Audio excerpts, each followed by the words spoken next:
Namaste. Thank you.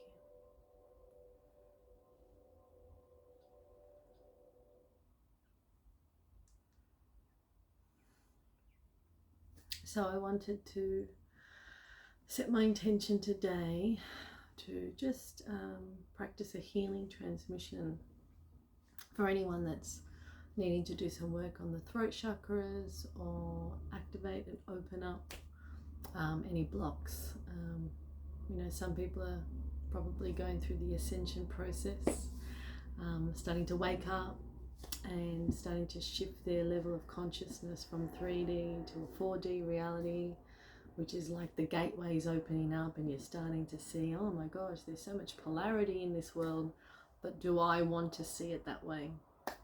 And so this is where you can practice discernment and learning to practice compassion and forgiveness, and learning to just sit with the as-isness, you know, not getting pulled into fear or getting pulled into the drama that you see in front of you, but be able to just observe and just go, okay, that's what's going on, and that's fine. But it doesn't have to affect you. You don't have to get you don't have to be in that level of vibration or low vibration. You can make a conscious choice to just say, you know what, I'll take a bird's eye view. I don't need to be on the battleground.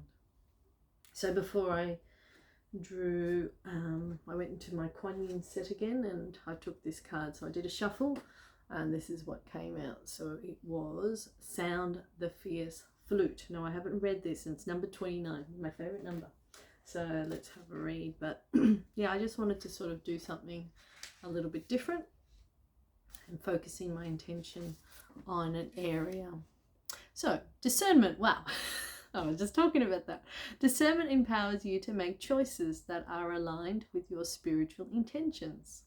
Like a fierce sounding flute, cutting through all vibrations with purity and intent, your discernment allows you to stay true to your values and spiritual destiny without getting caught up in distraction. If you wish to grow spiritually through love, joy, peace, and abundance, then discerning between higher and lower vibrational choices is helpful. Wow. I did not look at this card before I spoke to you. That's just how crazy it is. It is wise to be accepting of all of life and not to judge people or situations as good or bad.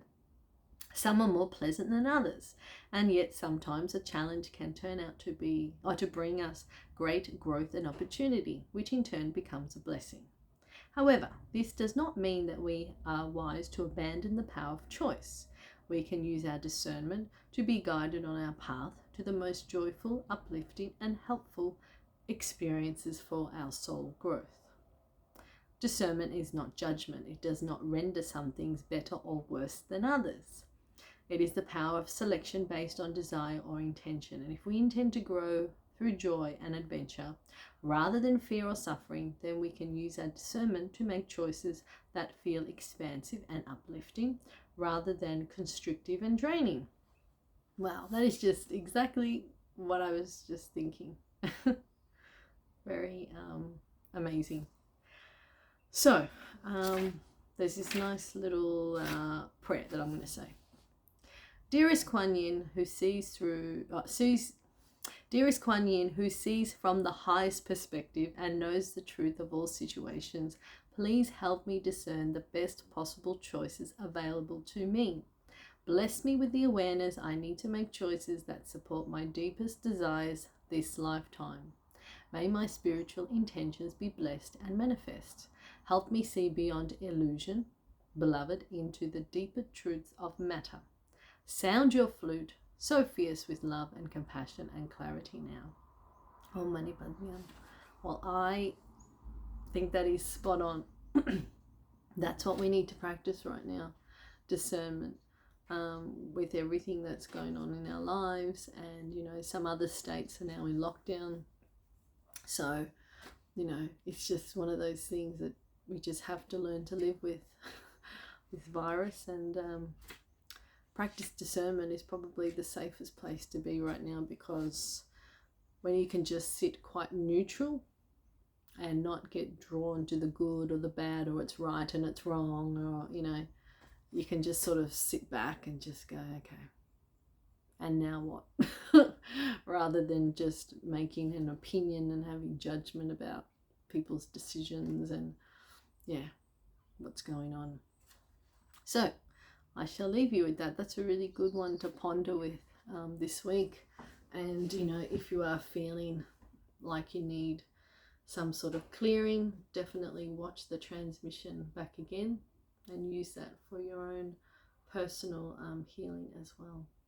Because remember, it's all about the sound. It's not about the logic of understanding what those sounds mean. Your soul will know what it means. It's based on quantum DNA, you know, calibration and sort of clearing on a non-physical level, I suppose. So yeah, just be open-minded and see what comes up for you. Thank you once again, and I shall see you very soon. Namaste.